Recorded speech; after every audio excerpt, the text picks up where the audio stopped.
नमस्कार दोस्तों, स्वागत है आपका हमारे चैनल अलोप स्टडी विद एजे। तो आज हमने शुरू किया है रुद्रप्रयाग जनपद। लेकिन उससे पहले देखते हैं, एक क्वेश्चन दिया था हमने पिछली वीडियो में कि अल्मोड़ा में किसने शुद्ध साहित्य समिति का गठन किया। तो इसका सही आंसर था स्वामी सत्यदेव ने 1913 में। तो बढ़ते हैं आज रुद्रप्रयाग जनपद की ओर, जिसका पहला प्रश्न है रुद्रप्रयाग का जनघनत्व है मतलब कितना है। ऑप्शन है 129, बी है 122, सी है 549, डी है 649। तो इस प्रश्न का आंसर सही आंसर हो जाएगा आपका ऑप्शन नंबर बी 122। रुद्रप्रयाग जिला हम डिस्कस कर थोड़ा देख लेते हैं। रुद्रप्रयाग जनपद तो इसमें है जो विधानसभा की 2 सीटें हैं, एक केदारनाथ दूसरी रुद्रप्रयाग। क्षेत्रफल है आपका 1984, 3 विकासखंड है और 4 तहसील है। इसका जनपद के रूप में 1997 में गठन हुआ। बाकी 122 हमने देख लिया। इसका जनघनत्व है 129 है आपका पौड़ी का, 549 देहरादून का, 649 उधम सिंह नगर का। तो बढ़ते हैं नेक्स्ट क्वेश्चन की ओर। दूसरा प्रश्न है हमारा, सर्वोदय सेवा आश्रम की स्थापना कब की गई। ऑप्शन ए है आपका 1961, बी है 1962, सी है 1963, डी है 1964। तो इस प्रश्न का सही आंसर हो जाएगा आपका ऑप्शन नंबर सी 1963। सर्वोदय सेवा आश्रम की स्थापना 1963 में की गई। अब देख लिए थोड़ा 1962 में भारत की दृष्टिकोण से थोड़ा महत्वपूर्ण है, क्योंकि भारत में पहली बार जो राष्ट्रीय आपात लगा था वो लगा था आपका 1962 में ही, भारत चीन युद्ध के समय 1962 में प्रथम बार राष्ट्रीय आपात लगा। दूसरी बार लगा आपका 1971 में भारत पाकिस्तान युद्ध के समय। और तीसरी बार लगा आपका कब, 1975 में। कब, 1975 में। राष्ट्रीय आपात है जो आपके लगता है आर्टिकल 352। आर्टिकल 352। वो जो राज्य आपात होता है 356। उत्तराखंड में भी एक बार राज्य आपात लग चुका है हरीश रावत के समय, 27 मार्च 2016 से 11 मई 2016 तक 46 दिन का लगा। बाकी बढ़ते हैं नेक्स्ट क्वेश्चन की ओर।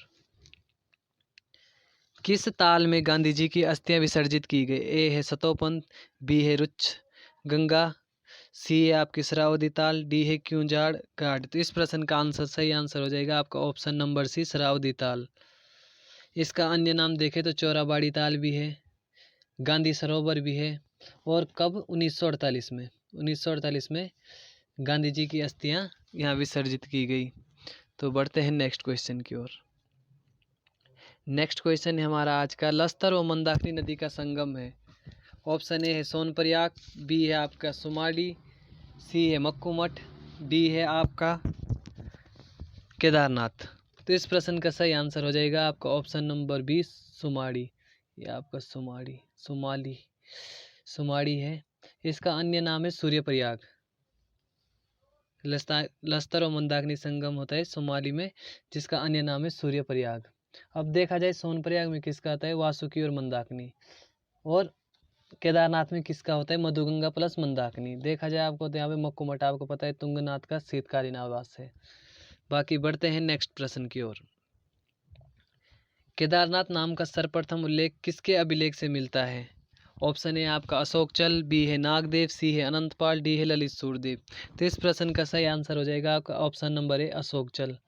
अशोकचल का जो 1193 का अभिलेख है, इसमें आपको सर्वप्रथम केदारखंड का नाम उल्लेख मिलता है। अगर देखा जाए तो अशोकचल का एक गोपेश्वर से भी अभिलेख मिलता है, तो 1191 में, वो 1191 में है। लेकिन किससे केदारखंड का वर्णन मिलता है, 1193 में। अब देखा जाए पंवार, यहाँ पे अनंतपाल दे रहे, तो पंवार वंश का प्रथम शासक जिसका अभिलेख मिलता है, जिसका मिलता है वो है अनंतपाल का। ये है 29वां शासक अनंतपाल द्वितीय, जिसका मिलता है धारशिला अभिलेख। धारशिला आपके कहाँ स्थित है, ऊखीमठ में। तो कुछ चीज़ें आपको ये भी ध्यान रखनी है। बढ़ते हैं नेक्स्ट क्वेश्चन की ओर। उषा व अनिरुद्ध का विवाह स्थल माना जाता है। ऑप्शन ए है त्रिजुगी नारायण, बी है आपका ओमकारेश्वर, सी है केदारनाथ, डी है तुंगनाथ। तो इस प्रश्न का सही आंसर हो जाएगा आपका option number B Omkareshwar. Omkareshwar Ukhimath में उषा और अनिरुद्ध का विवाह स्थल माना जाता है। त्रिजुगी नारायण किसका विवाह स्थल माना जाए, अगर आपसे पूछा जाए तो शिव व पार्वती का। शिव व पार्वती का विवाह स्थल माना जाता है आपका त्रिजुगी नारायण। ओमकारेश्वर पता ही है आपको केदारनाथ और मधुमहेश्वर का शीतकालीन आवास आपका ओमकारेश्वर मंदिर ऊखीमठ में है। बाकी ये चीज़ें आपको ध्यान रखना है। त्रिजुगी नारायण में शिव व पार्वती, ओमकारेश्वर में उषा व अनिरुद्ध। बढ़ते हैं नेक्स्ट क्वेश्चन की ओर। उत्तराखंड का सर्वाधिक ऊंचाई पर स्थित ताल है। ऑप्शन ए है देवरिया ताल, बी है वासुकी ताल, सी है बधानी ताल, डी है नंदी कुंड। तो इस प्रश्न का सही आंसर हो जाएगा आपका ऑप्शन नंबर ए, देवरिया ताल। देवरिया ताल। उत्तराखंड जो सर्वाधिक ऊंचाई पर ताल है वो है देवरिया ताल। और अगर भारत की दृष्टि से पूछा जाए तो सर्वाधिक ऊंचाई पर कौन से, वो है आपकी चोलामू झील, जो कि सिक्किम में स्थित है। और सिक्किम में एक अन्य चीज़ भी अगर पूछा जाए आपको कि हिमालय की, भारत में हिमालय की सबसे ऊंची चोटी कौन सी है, वो है कंचनजंगा, 85-98 में 98 मीटर। ये भी आपकी कहाँ स्थित है, यह भी आपकी सिक्किम में स्थित है। तो बढ़ते हैं नेक्स्ट क्वेश्चन की ओर। सिंगोली भटवाड़ी परियोजना किस नदी पर है। ऑप्शन ए है अलकनंदा, बी है मंदाकिनी, सी है मधुगंगा, डी है लस्तर। तो इस प्रश्न का सही आंसर हो जाएगा आपका option number B, Mandakini. Singoli Bhatwari परियोजना है जो ये आपकी मंदाकिनी नदी पर स्थित है। मंदाकिनी का उद्गम कहाँ से होता है, चोराबाड़ी ग्लेशियर, चोराबाड़ी ग्लेशियर से होता है आपका मंदाकिनी नदी का उद्गम। बढ़ते हैं नेक्स्ट क्वेश्चन की ओर।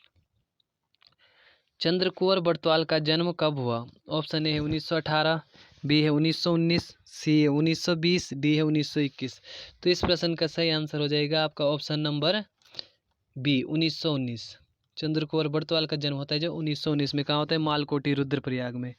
इस बार पूछा गया था कि चंद्रकुंवर बर्तवाल का जन्म किस स्थान पे होता है, उसका सही आंसर था मालकोटी रुद्रप्रयाग।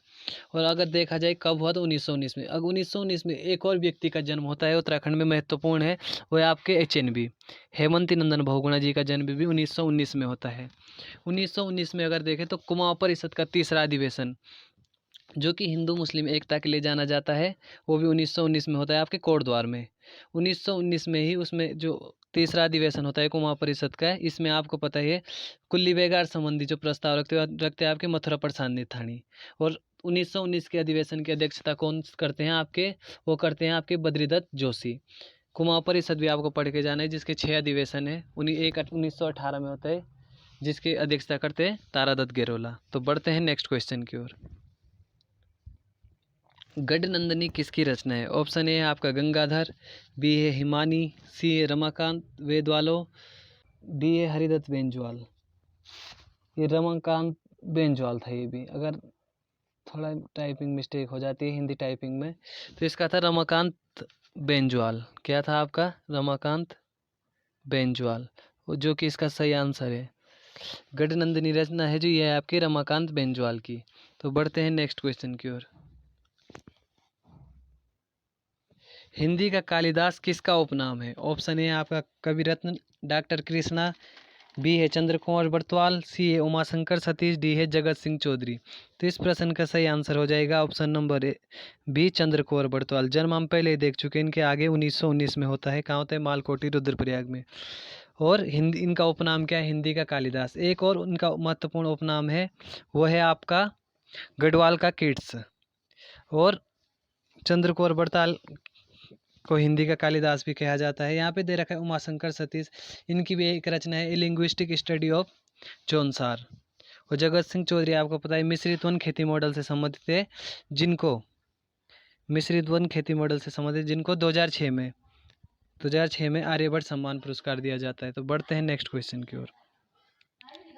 रुद्रप्रयाग कब एक तहसील बनाया गया। ऑप्शन है 1987, बी है 1988, सी है 1989, डी है 1990। तो इस प्रश्न का सही आंसर हो जाएगा आपका 1989। ऐसे क्वेश्चन पूछता है आयोग, आपको देख के जाना है, क्योंकि कि रुद्रप्रयाग को कब एक तहसील बनाया गया, तो ये बनाया गया आपको 1989, क्योंकि आयोग डी पूछ रहा है तो डी भी थोड़ा पढ़ के जाना है। बढ़ते हैं नेक्स्ट क्वेश्चन की ओर। रुद्रप्रयाग जिले की पुरुष साक्षरता है। ऑप्शन ए है 93.90, बी है 93.64, सी है 96, डी है 94.90। तो इस प्रश्न का सही आंसर हो जाएगा आपको ऑप्शन नंबर ए, 93.90, 93.90। अगर देखा जाए रुद्रप्रयाग की पूरी साक्षरता तो कितनी है, वो है आपकी 81.3। महिला साक्षरता देखी जाए तो 70.04 है। और देखा जाए इसका लिंगानुपात तो 1114। सर्वाधिक लिंगानुपात किसका है, तो वह है आपका अल्मोड़ा का, कितना है, 1139। ये भी आपको देख के जाना है। और क्षेत्रफल हम पहले डिस्कस कर चुके हैं कि 1984 इसका क्षेत्रफल है। तो बढ़ते हैं नेक्स्ट क्वेश्चन की ओर। मद्महेश्वर नाथ किस पर्वत पर स्थित है? ऑप्शन ए है आपका चौखंबा, बी है चंद्रशिला, सी है चंद्रकूट, डी है चौरानी चोटी। तो इस प्रश्न का सही आंसर हो जाएगा चौखंबा। मद्महेश्वर आपके पता है पंच केदार में आता है। पंच केदार आपको पता है, पहला है केदारनाथ, दूसरा हो गया आपका मद्महेश्वर, तीसरा हो गया आपका तुंगनाथ, चौथा हो गया आपका रुद्रनाथ और पांचवा हो गया कल्पेश्वर। अब देखा जाए तो मद्महेश्वर में भगवान शिव की नाभि की पूजा होती है, तुंगनाथ में भुजाओं की, कल्पेश्वर में जटाओं की और रुद्रनाथ में मुख की। अब देखा जाए मद्महेश्वर आपका चौखंबा पे स्थित है, चौखंबा पर्वत पे। और चंद्रशिला पे कौन सा है? तुंगनाथ। तुंगनाथ किस पर्वत पे है? चंद्रशिला। चंद्रकूट पे आपका टिहरी में चंद्रकूट मंदिर है और चौरानी चोटी पे आपका विराटगढ़ी है, ये भी जोनसार बाबर में है। तो पर्वतों को भी आपको ध्यान में रख के चलना है। तो बढ़ते हैं नेक्स्ट क्वेश्चन की ओर। केदारनाथ विकास प्राधिकरण ने कार्य करना कब प्रारंभ किया? ऑप्शन ए है 2013, बी है 2015, सी है 2017, डी है 2019। तो इस प्रश्न का सही आंसर हो जाएगा ऑप्शन नंबर सी 2017। अगर पूछता आपको कि इसका स्थापना कब हुई, स्थापना हुई इसकी 2013 में, 2013 में स्थापना, लेकिन कार्य करना कब से शुरू किया? तो वो किया गया आपका 2017 से। बढ़ते हैं नेक्स्ट क्वेश्चन की ओर। कौन सा कुंड रुद्रप्रयाग में स्थित नहीं है? ऑप्शन ए है रंबा कुंड, बी है रेतस कुंड, सी है गौरियमूला कुंड, डी है वैतरणी कुंड। तो इस प्रश्न का सही आंसर हो जाएगा आपका ऑप्शन नंबर डी वैतरणी कुंड। वैतरणी कुंड आपके रुद्रप्रयाग में न होकर गोपेश्वर में है। गोपेश्वर आपके कहाँ पड़ता है? चमोली में। और रंबा कुंड, रेतस कुंड और भौरियामूला कुंड, ये तीनों ही कुंड आपके रुद्रप्रयाग में स्थित है। नेक्स्ट प्रश्न की ओर देखते हैं। मुंडकटिया गणेश का मंदिर कहाँ है? ऑप्शन ए है गुप्त काशी, बी है सोनप्रयाग, सी है सूर्यप्रयाग, डी है केदारनाथ। तो इस प्रश्न का सही आंसर हो जाएगा आपका ऑप्शन नंबर बी सोनप्रयाग। गुप्त काशी भी रुद्रप्रयाग में स्थित है। आपको पता है गुप्त काशी में एक मेला लगता है जिसका नाम है जाख मेला। बहुत प्रसिद्ध मेला है दोस्तों ये, क्योंकि इस मेले में जो पशुआ होता है जलते अंगारों पे चलता है। केदारनाथ हम आगे डिस्कस कर लेंगे। बढ़ते हैं नेक्स्ट क्वेश्चन की ओर। नेक्स्ट क्वेश्चन है दोस्तों हमारा, कौन रुद्रप्रयाग में स्थित नहीं है? ऑप्शन ए है नाला का बौद्ध स्तूप, बी है काली मठ, सी है सुखदीताल, डी है शंकर मठ। तो इस प्रश्न का सही आंसर हो जाएगा आपका ऑप्शन नंबर डी शंकर मठ। शंकर मठ आपके कहाँ स्थित है? श्रीनगर में। श्रीनगर कहाँ पड़ता है? पौड़ी गढ़वाल में। बाकी काली मठ भी आपका रुद्रप्रयाग में, सुखदीताल और नाला का बौद्ध स्तूप। और रुद्रप्रयाग में एक प्रमुख व्यक्ति का जन्म भी माना जाता है, वो है कालिदास। उनका जन्म माना जाता है आपका कविल्टा रुद्रप्रयाग। कहाँ माना जाता है? कविल्टा रुद्रप्रयाग। बढ़ते हैं नेक्स्ट क्वेश्चन की ओर। चोपता का उपनाम है? ऑप्शन ए भारत का स्विट्जरलैंड, बी है मिनी स्विट्जरलैंड, सी है गढ़वाल का स्विट्जरलैंड, डी है उपयुक्त सभी। तो इस प्रश्न का सही आंसर हो जाएगा आपका ऑप्शन नंबर सी गढ़वाल का स्विट्जरलैंड। गढ़वाल का स्विट्जरलैंड है आपका चोपता का उपनाम। चोपता आपको पता है चोपता बुग्याल आपके रुद्रप्रयाग से संबंधित है, क्योंकि हम रुद्रप्रयाग जिला डिस्ट्रिक्ट कर रहे हैं, ये बताने की जरूरत तो है नहीं। अब यहाँ पे देखा जाए मिनी स्विट्जरलैंड, मिनी स्विट्जरलैंड किसका नाम है? तो ये है आपका हर्षिल का नाम। मिनी स्विट्जरलैंड है आपका हर्षिल का नाम। हर्षिल का नाम। अब देखा जाए यहाँ पे भारत का स्विट्जरलैंड, भारत का स्विट्जरलैंड वैसे जम्मू कश्मीर है दोस्तों, लेकिन अगर उत्तराखंड की दृष्टि से देखा जाए तो महात्मा गांधी ने कौसानी को भारत का स्विट्जरलैंड कहा। अगर इससे थोड़ा अन्य तथ्य देखें, क्योंकि ऐसे देखे जाए जैसे स्विट्जरलैंड स्विट्जरलैंड है, ऐसे नाम में थोड़ा आपको देख जैसे मिनी कश्मीर, मिनी कश्मीर है आपका पिथौरागढ़। और कुमाऊं का कश्मीर पूछा जाए आपका तो वो है अल्मोड़ा, अल्मोड़ा का चौखुटिया। तो बढ़ते हैं नेक्स्ट क्वेश्चन की ओर।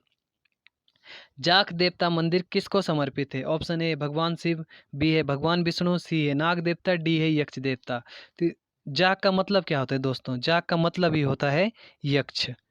तो ये संबंधित है आपका यक्ष देवता से। जाख मेला कहाँ लगता है आपका? गुप्त काशी में, हम पहले ही देख चुके हैं। एक क्वेश्चन हम आपके लिए घर के लिए दे रहे हैं। रुद्रप्रयाग का आदमखोर बाग किसका उपनाम है? बाकी लाइक शेयर एंड सब्सक्राइब दोस्तों। बहुत बहुत धन्यवाद आप लोगों का। मिलते हैं नेक्स्ट वीडियो में।